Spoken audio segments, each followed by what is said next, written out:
everyone, welcome from the platform of Yoga with THP, and thank you very much once again for joining me. And do subscribe the channel and ताकि आप लोग जो नई आने वाली videos हैं उसको भी आप देख सको समझ सको किसके हवाले से हम नए नए टॉपिक्स को यहाँ पे लेके आते हैं तो उसके हवाले से आप अपने आप को अपडेट रख सको। आज हम लोग जो बात करने जा रहे हैं वो है हैबिचुएशन के हवाले से कि कॉग्निटिव साइकोलॉजी का ऑब्वियसली ये एक सब्जेक्ट में से है और उसका एक टॉपिक है हैबिचुएशन एक्चुअली क्या होता है उसके हवाले से हम लोग बात करेंगे उसको जानेंगे और फिर किस तरह से हम अपना किसी भी ऑब्जेक्ट में किसी भी स्टिमुलस में किस तरह से हम अपना जो इंटरेस्ट है उसको लॉस्ट कर जाते हैं किस तरह लूज करते हैं उसके हवाले से हम लोग आज जानेंगे और कितनी टाइप्स इसकी होती हैं उसके हवाले से हम लोग बात करेंगे। So let's start. सबसे पहले हम लोग ये जानते हैं कि एक्चुअली जो हैबिचुएशन है वो है क्या। तो habituation is a decrease in response to a stimulus after repeated presentation. तो एक्चुअली जब हम किसी स्टिमुलस में जब रिपीटेडली उसको हम लोग एक्सपीरियंस करते हैं तो हमारा ब्रेन अब वो जो हम स्टिमुलस को एक्सपीरियंस कर रहे हैं वो अपनी सेंसेस को यूज करते हुए वो सिर्फ उसमें ये नहीं कि हम लोग देख के इस तरह से कर रहे होते हैं बल्कि हम लोग अपनी डिफरेंट सेंसेस को जिस तरह से बार बार अगर किसी एक ही खाने को हम लोग खाएं बार बार अगर एक ही हम लोग ऑब्जेक्ट को देख रहे हैं एक ही प्रेशर है जिसको फील कर रहे हैं या एक ही टेस्ट हम लोग कर रहे हैं किसी तरीके से या एक ही ऑडिबल साउंड है जो हम लोग सुन रहे हैं तो उससे क्या होगा कि वो अब रिपीटेड प्रेजेंटेशन हो रही है हमारे ब्रेन के सामने उस स्टिमुलस की तो उसमें क्या होगा कि वो फिर उसमें जो इंटरेस्ट है वो लॉस कर जाएगा। मिसाल के तौर पे कि new sound in your environment एक नया साउंड जो है वो आप सुनते हैं तो उसको हमारा जो ब्रेन है वो पहली दफा अगर सुन रहा है तो उसको वो इंजॉय करेगा या कोई एक रिंग टोन है उसको इंजॉय करेगा और हो सकता है कि वो वाला जो नॉइज है वो जो टोन है वो उसके लिए पहले कोई डिस्टर्ब या डिस्ट्रैक्शन जो है वो क्रिएट करे। लेकिन क्या होगा ओवर टाइम आहिस्ता आहिस्ता as you become accustomed of this sound जो ही आप इसके आदी हो जाओगे इसको सुनने के तो फिर you pay less attention to the noise फिर आप उस जो नॉइज है उसकी तरफ जो अपनी अटेंशन है वो कम हो जाएगी हमारी और हमारा जो रिस्पॉन्स होगा वो भी कम होना शुरू हो जाएगा डिमिनिश हो जाएगा। जो this diminished response is actually habituation. तो उसके बारे में जो हमारा रिस्पॉन्स होगा actually this is called habituation, right.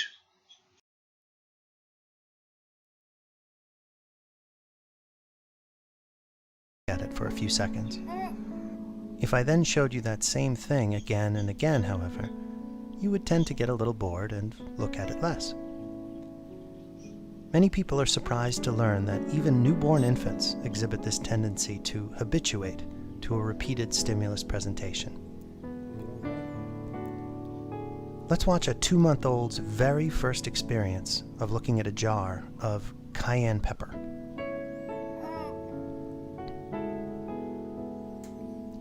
The colors are bright, the bottle is shiny. It clearly holds her gaze for a while.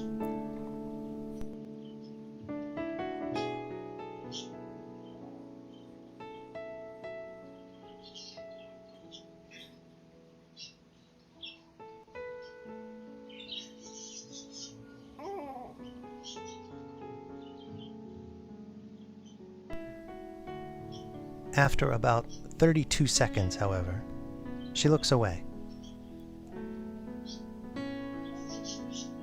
We can plot that on a graph so you can see how it changes as we repeatedly present this jar. After she looked away, I placed the bottle out of her view for about 15 seconds and then showed it to her again.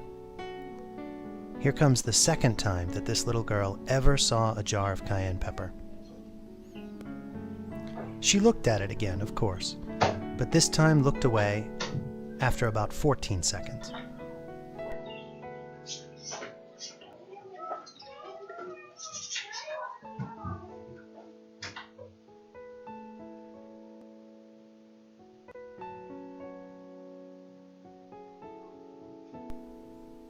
I hid the bottle for 15 seconds and then showed it to her again.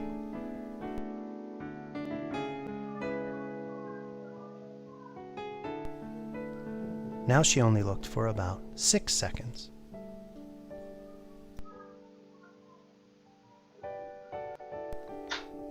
You can see the trend emerging here.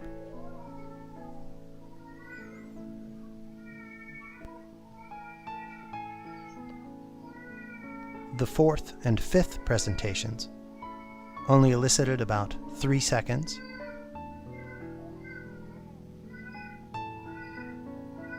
and 2 seconds of looking each.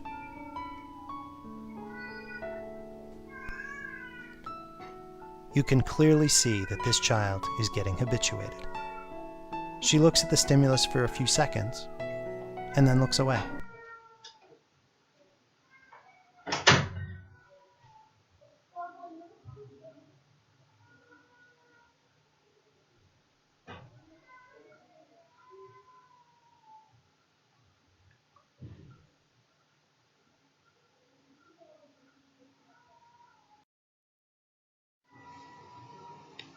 तो आप लोगों ने देखा कि जो habituation है ये नहीं कि बड़ी एज में ही हम लोगों को देखना होता है या हम लोग अपने जो इंटरेस्ट है उनको लॉस्ट करते हैं, बल्कि ये बहुत छोटी एज में, ये 2 मंथ से ही जिस तरह से एक एक्सपेरिमेंट हुआ उसके अंदर ये देखा गया कि कब से स्टार्ट होता है, कितनी देर के लिए हम लोग इसको किसी एक ऑब्जेक्ट पे अपना इंटरेस्ट जो है वो बना सकते हैं, और फिर जो एज हमारी बढ़ती रहती है उसी तरह से हमारे इंटरेस्ट जो है वो इसी तरह से शिफ्ट होते रहते हैं। और इसके अंदर और बहुत ज़्यादा रीजंस भी होते हैं, लेकिन अभी हम लोग चूंकि सिर्फ इसी पे स्पेसिफिक है कि ये क्या होता है। Habituation is one of the simplest and most common form of learning. ये लर्निंग का एक बड़ा ही सिंपल सा एक फॉर्म है जिससे लर्न भी हम लोग कर रहे होते हैं, और ये हमें अलाउ करता है कि हम ट्यून आउट करें जो नॉन इसेंशियल स्टिमुलाई हैं हमारे इर्द गिर्द, जितने भी बाकी, अगर नॉइजेस बहुत ज़्यादा है, अगर बहुत ज़्यादा हम लोग साइट्स को देख रहे हैं, अगर बहुत ज़्यादा टेस्ट हम लोग कर रहे हैं, तो उसमें हम लोग फोकस कर सकें ऐसी चीज़ पे, ऐसी बात पे, ऐसे टेस्ट पे दैट रियली डिमांड अटेंशन, जो वाकई में हमारी अटेंशन का बायस बने, जो हमारा पॉइंट ऑफ कंसंट्रेशन हो, राइट। मिसाल के तौर के इमेजिन करें कि you are staring with a television playing in the background, जबकि आप पढ़ रहे हो और साथ साथ जो टेलीविजन है वो भी साथ आप उसकी आवाज़ सुन रहे हो या आपके सामने उसकी स्क्रीन है। तो TV might be distracting at first, शुरू में हो सकता है कि वो जो टीवी की साउंड है या उसकी जो पिक्चर है वो आपके लिए डिस्ट्रैक्शन हो, लेकिन क्या होगा कि habituation allows you to eventually tune out the noises, जितने भी उसके साउंड्स आ रहे होंगे, जितने भी नॉइज आ रहा होगा, उसको क्या करेगा कि ट्यून आउट कर देगा हैबिचुएशन, और आप फोकस करना शुरू होगे जो भी आप पढ़ने की कोशिश कर रहे हो। और ऐसा कई दफ़ा होता है कि ऑनलाइन में भी लर्निंग में, या आप किसी कमरे में बैठे हो, वहाँ पे कोई मेहमान है, वो भी उनका भी शोर चल रहा है और आपकी एग्जाम्स भी है, लेकिन आपका पूरा फोकस अब किस तरफ है कि आप पूरी तरह से उसको लर्न करो, because this is the main and specific goal of your study.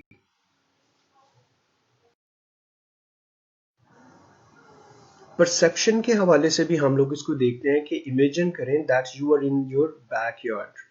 अब क्या होता है कि जब हम ऑडिटरी कोई चीज़ हमारे सामने नहीं होती तो फिर हम उसको परसीव कर रहे होते हैं। आप अपने घर में, गली में, अपने पोर्च में, अपनी बालकनी में वहाँ पे खड़े हैं, तो वहाँ पे आपको एक शोर सुनाई देता है, वो चाहे किसी की लड़ाई के हवाले से है, धमाके की सूरत में। तो आप पहले क्या एक ऑडिशन, आपके जो ऑडिटरी सेंसेस हैं वो ये परसीव करने की कोशिश करेंगे कि पता नहीं है क्या चीज़ हो रही है, वहाँ पे लड़ाई हो रही है, कोई गन चल रही है, आपस में शाउट कर रहे हैं, या वहाँ पे कोई एंगर की वजह से कोई कॉज हुआ है। तो पहले एक परसेप्शन का प्रोसेस चलेगा, हालांकि चीज़ हमारे सामने नहीं है, और फिर हम लोग सोचना शुरू कर देंगे कि शायद कुछ वहाँ पे उस घर में ऐसा हो गया। लेकिन आहिस्ता आहिस्ता क्या होगा कि जब कुछ ही दिनों में वो एक रेगुलर हमें आवाज़ आना शुरू हो जाएगी, या इसकी और मिसाल कंस्ट्रक्शन हमारे एरिया में हो रही है, या कोई फैक्ट्री ऐसी है जिसमें से कोई चीज़ प्रेस की जा रही है, तो पहले 2-1 दिन वो डिस्ट्रैक्शन हमारे लिए बनेगा, लेकिन हैबिचुएशन इसको क्या करेगा कि ट्यून आउट कर देगा उस चीज़ को। बार बार अगर वो हमारे सामने नहीं भी हो रही होगी तो हमें पता चल जाएगा ये साल, 6 महीने, 2 महीने, 1 महीने, 5 दिन, ये इसी तरह से प्रोसेस चलता रहेगा।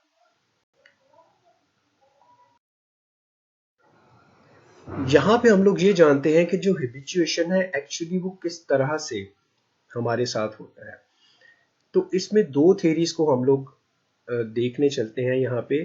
पहली जो थेरी है वो हैबिचुएशन के हवाले से कंपार्टर ने दी, और उसने सजेस्ट किया कि हमारा जो ब्रेन है वो क्रिएट करता है a model of expected stimulus, क्योंकि वो एक स्टिमुलस को देख के एक्सपेक्टेशन साथ वो क्रिएट करता है। जिस तरह से हम किसी नई चीज़ को देखते हैं, नए फूड को टेस्ट करते हैं, नए किसी ऑब्जेक्ट को टच करते हैं, नई किसी साउंड को सुनते हैं, तो क्या होता है कि वो क्रिएट करता है मॉडल ऑफ एक्सपेक्टेड स्टिमुलस।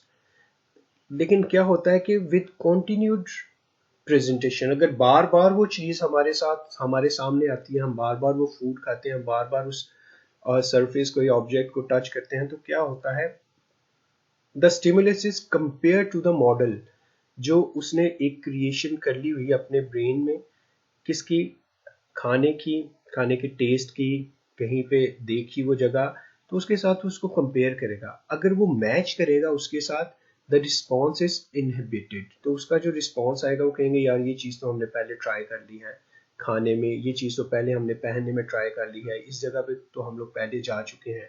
तो वहाँ पे हमारी जो अब ट्यून आउट कर देगा और हैबिचुएशन का प्रोसेस आ जाएगा। दूसरा जो डुअल फैक्टर थ्योरी है हैबिचुएशन की, वो ये बताती है that there are underlying neural processes that regulate responses to different stimuli। अब हमारा जो ब्रेन में एक न्यूरल प्रोसेस है जो रेगुलेट करता है हमारे रिस्पॉन्सेस को, कि हमने किसी खाने के जायके पे, हमने किसी नए जगह पे, किसी नए कपड़े को पहन के किस तरह से रिस्पॉन्स करना है। तो फिर हमारा ब्रेन जो है वो डिसाइड करता है कि how we don't need to worry about that banging noise. जिस तरह हम लोग पहले जिक्र करके हैं कि कंस्ट्रक्शन चल रही है, किसी फैक्ट्री में कोई चीज़ बार बार प्रेसिंग की आवाज़ आती है, तो फिर हमारा ब्रेन उसको कहता है कि ये तो ठीक है, ये एक नॉर्मल चीज़ है, because have more pressing things on which to focus our attention. और वो हमें मैसेज ये कन्वे करता है कि इसके अलावा जो आपका मेन फोकस है वो पढ़ाई है, या आपका मेन फोकस है वो ड्राइविंग है, आपका मेन फोकस जो है वो किसी मार्केट में जाके किसी चीज़ को बाय करना है। तो ये डुअल फैक्टर थ्योरी जो है वो इस तरह से सजेस्ट करता है, कंपैरेटर थ्योरी वो इस तरह से सजेस्ट करता है। इससे हम लोग से हैं कि एक्चुअली हमारे ब्रेन के जो न्यूरल प्रोसेस हैं वो किस तरह से होते हैं, और हमारा ब्रेन किस तरह से क्रिएट करता है मॉडल्स को जिसको वो पहले एक दफ़ा एक्सपीरियंस कर चुका हो। जो हैबिचुएशन है ये हमारे रिलेशनशिप में भी इसी तरह से इफेक्ट करता है, क्योंकि हम लोग हमारा जो ब्रेन है एक्चुअली वो नॉवेल्टी को बहुत ज़्यादा पसंद करता है, और novelty increase attention in the beginning. जो नॉवेल्टी होती है किसी नए शख्स से मिलना, उसके गुफ्तगू से बहुत ज़्यादा इम्प्रेस होना, उसके जो वेयरिंग स्टाइल है उससे होना, या उसके साथ आपकी आदत का मिलना, या वो जो प्रोडक्ट्स यूज़ कर रहा है उससे आप इंस्पायर हो, कोई भी एक चीज़ हो जाती है जो नॉवेल्टी होती है हमारे लिए किसी नए शख्स से जब हम लोग मिलते हैं। तो in the beginning stage of any relationship लोग जो है वो रिस्पॉन्ड करते हैं मोर रेडिली, कि बहुत ज़्यादा गर्मजोशी का एक दूसरे के साथ मिलना, उनके साथ बात करना, घंटा घंटा गुजारना। लेकिन एवरी सेंसेशन इज थ्रिलिंग, बड़ी थ्रिलिंग होती है, एडवेंचरस अगर उसकी भी वही वाली नेचर है, because it is a new and unfamiliar, क्योंकि वो उन लोगों के लिए एक अनफेमिलियर हो, हमारे ब्रेन के लिए या हमारे लिए उसके नए कपड़े पहनना, उसकी नई प्रोडक्ट्स को यूज़ करना और उसकी बात के अंदाज को, वो हमारे लिए बड़ा एक अनफेमिलियर होता है और बड़ा एक चार्मिंग होता है। लेकिन क्या होता है, द इवेंचुअली जो नॉवेल्टी है वो वियर्स ऑफ कर जाती है, वो अगर ख़त्म होना शुरू होती है, क्योंकि चीज़ें बार बार रोज़ उससे मिलना, उससे बात करना, उसके साथ किसी जगह पे वक्त गुजारना, तो क्या होता है कि unfortunately this is not a state that can lost for ever, क्योंकि ब्रेन तो हमारा हर वक्त नॉवेल्टी में रहता है, वो नए नए जो है वो एक्सपीरियंसेस चाह रहा होता है, और इवेंचुअली आखिरकार क्या होता है, हैबिचुएशन सेट्स इन, फिर एक हैबिचुएशन आ जाता है, एक स्टेगनेंसी आ जाती है, and people stop noticing over little thing. तो छोटी छोटी चीज़ों को जो पहले एक बड़ा कॉज थी उसकी खुशी के लिए, उसके अट्रैक्शन के लिए, वो उनके लिए खत्म होना शुरू हो जाता है। इसके ऊपर मैंने पूरा एक वीडियो बनाया हुआ है कि किस तरह से हम अपने रिलेशनशिप को स्ट्रॉन्ग कर सकते हैं। आपको योगा विद टीएचबी में मिल जाएगा। अगर आप उसको देखेंगे सुनेंगे तो आपके लिए वो काफ़ी बेहतर हो जाएगा कि हम अपने जो रिलेशनशिप है उनको कैसे स्ट्रॉन्ग रख सकते हैं from the beginning till and.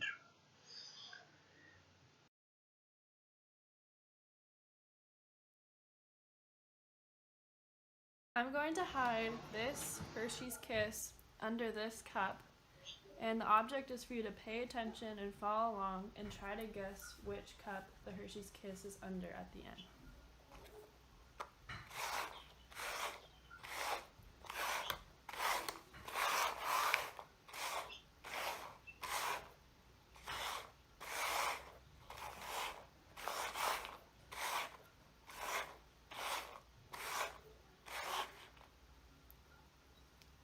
Try to guess if it's in the left cup, the middle cup, or the right cup.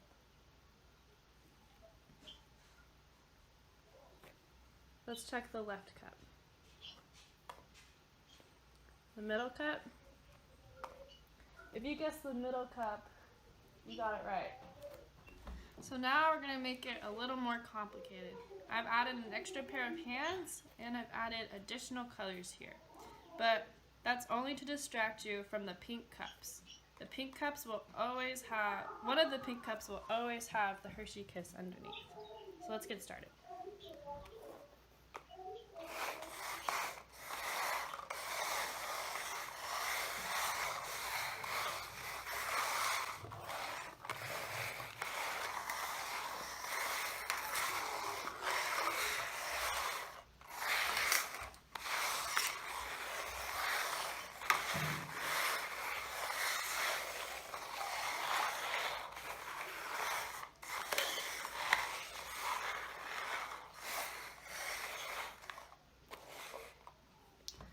So can you guess where the Hershey Kiss is?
अभी हम लोगों ने जो phenomena देखा है आपने इस clip में, वो एक्चुअली हमारा सिलेक्टिव विजुअल स्टिमुलस के हवाले से है कि हम लोग सिलेक्टेड हो जाते हैं और बाकी जो जितने भी ऑब्जेक्ट्स होते हैं या हमारी जितने भी बैकग्राउंड पे चीज़ें चल रही होती हैं उसको हम लोग क्या करते हैं, मिनिमाइज कर देते हैं। और क्योंकि हम लोग हैबिचुएशन के हवाले से पढ़े हैं तो हम अपना इंटरेस्ट कैसे लॉस करते हैं उसके साथ हम लोग इसको कनेक्ट करें तो आप ज़्यादा बेहतर तरीके से समझ सकोगे कि इसमें जो सबसे पहले विलियम जेम्स ने स्पॉटलाइट मॉडल के हवाले से हमें समझाने की कोशिश की। उसने ये बताया कि this spotlight includes a focal point in which things are viewed clearly. तो हमारा जो फोकल पॉइंट होता है वो उसको हमें बड़ा क्लियर नजर आ रहा होता है, चाहे वो रिश्ते हो रहे हैं, चाहे वो रिश्तों की बात है, चाहे वो टेस्ट के हवाले से है, चाहे वो प्रेशर फील कर रहे हैं हम लोग किसी का, चाहे हम लोग कोई चीज सुन रहे हैं, बात सुन रहे हैं। The area surrounding this focal point known as the fringe. इस एरिया को हम लोग फ्रिंज एरिया कहते हैं। वो कोई भी हो सकता है, चाहे ताल्लुकात के हवाले से, चाहे टेस्ट के हवाले से, चाहे हेयरिंग के हवाले से, चाहे साइट के हवाले से, स्टिल विजिबल। वो हमें विजिबल होता है, देखने में भी, सुनने में भी, टेस्ट के हवाले से भी, but not clearly seen. Finally the area outside of the fringe area of the spotlight is known as the margin. बाकी जितना एरिया होता है वो हम लोग मार्जिन में कर लेते हैं और हम स्पॉट कर लेते हैं किसी एक खास बात को, किसी एक खास सीन को, किसी एक खास टेस्ट को। तो ये एक्चुअली हमारा स्पॉटलाइट एरिया होता है या फ्रिंज एरिया होता है। उस हवाले से इसने जो हमारे विजुअल स्टिमुलस के हवाले से बात समझाने की है वो ये है। जो इसमें मॉडल है वो जूम लेंस मॉडल है कि किस तरह से हम लोग स्पॉट करते हैं, हमारा ब्रेन स्पॉट करता है किसी एक खास चीज को, जूम करता है और बाकी चीजों को मिनिमाइज कर देता है। अब वो उसकी खूबियां भी हो सकती हैं, उसकी खामियां भी हो सकती हैं। जिस तरह से हम किसी एक को एक्सेप्ट कर लेते हैं कि उसकी तमाम खूबियों हामियों के साथ, फिर हमें उसकी खूबियां नजर नहीं आ रही होती अगर हम नफरत करते हैं, और हामियां नजर नहीं आ रही होती अगर हम लोग मोहब्बत करते हैं। ये सेम मोर लेस जो है वो स्पॉटलाइट की तरह ही ये है, लेकिन while it contains all the same element, क्योंकि स्पॉटलाइट मॉडल की तरह ही है, ये भी यही सजेस्ट करता है कि we are able to increase और decrease the size of our focus much like the zoom lens of camera.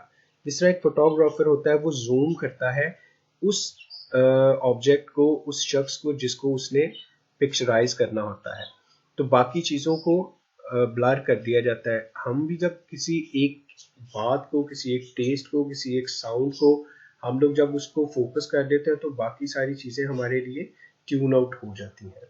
तो इसमें एक्चुअली इस तरह से इस मॉडल को समझाने की कोशिश की गई है कि किस तरह से हैबिचुएशन का एक पूरा प्रोसेस होता है जब हम लोग बड़े सिलेक्टिव हो जाते हैं, और किस तरह से हम लोग चीज़ों को फिर फोकस्ड कर लेते हैं और बाकी चीज़ों को हम लोग मिनिमाइज कर लेते हैं या मैक्सिमाइज कर लेते हैं। It's this phenomenon where, in the midst of a noisy cocktail party, any kind of noisy sporting event or newsroom, we're still able to focus in on the one conversation we want to hear and somehow tune out everything else. And how can now researchers, neuroscientists are very interested in this. Why is that? Why do they want to know where this ability comes from?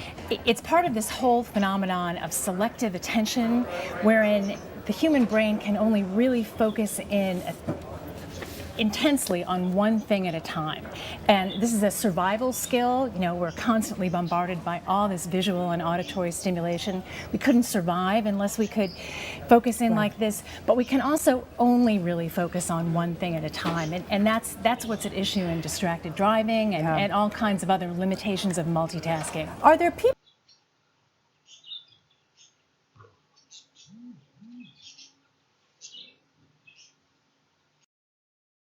अब जिस तरह से हम लोगों ने selective auditory, वहाँ पे selective visual attention की बात की थी कि हम लोग अटेंटिव हो जाते हैं, कोई सिलेक्ट कर लेते हैं कोई एक ऑब्जेक्ट, कोई एक टेस्ट, कोई एक जो फीलिंग है उसको, और इसी तरह से हम लोग ऑडिटरी अटेंशन भी हासिल करते हैं। जिस तरह से अभी हेल्थ जर्नल में ये चीज़ दिखाई जा रही थी, बताई भी जा रही थी। इस एक्चुअली जो मॉडल है वो कॉलन चेरी ने इन्वेस्टिगेट किया था कि किस तरह से people are able to track certain conversations while tuning other out, के बहुत सारे लोग जब बात कर रहे होते हैं तो हम लोग किस तरह से उसको एक्सट्रैक्ट करते हैं जो हमने सुनना होता है। अब फिनोमिना इसको है ही refer to as the cocktail party effect. तो इसको कॉकटेल पार्टी इफेक्ट के तौर पे कि किस तरह से बहुत सारे शोर में हम लोग जब आवाज़ पहचान लेते हैं। फॉर एग्जांपल हम लोग मॉल में है और हमारा फोकस, हमारा इस वक्त जो है वो सिलेक्टिव ऑडिटरी अटेंशन, हमारी वाइफ, हमारा हस्बैंड, हमारे बच्चे, हमारी फैमिली, तो इतने बड़े हॉल में भी हम उनको अगर आवाज़ दें तो वो सुन लेते हैं क्योंकि बाकी को वो ट्यून आउट कर लेते हैं। तो that is actually called the cocktail party effect.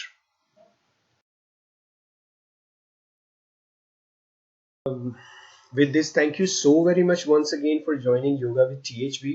Hopefully कि आपको अंडरस्टैंड हो गया होगा एक्चुअली हैबिचुएशन क्या है, किस तरह से हम फोकस जो है वो अपना अटेन करते हैं, या किस तरह से हम अपना फोकस जो है वो लॉस्ट कर देते हैं किसी भी एक ऑब्जेक्ट में, चाहे वो अब थ्रू आवर सेंसेस, जहाँ देखने की चीज़ है, सुनने की चीज़ है, खाने की चीज़ है, या फिर कोई हम लोग टेक्सचर को फील कर रहे हैं उस हवाले से।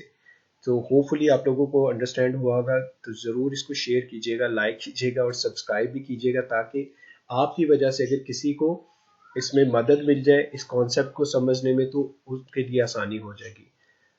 खुशियाँ बांटिए, आसानियाँ दूसरों के लिए पैदा कीजिए। And thank you so very much once again for joining me.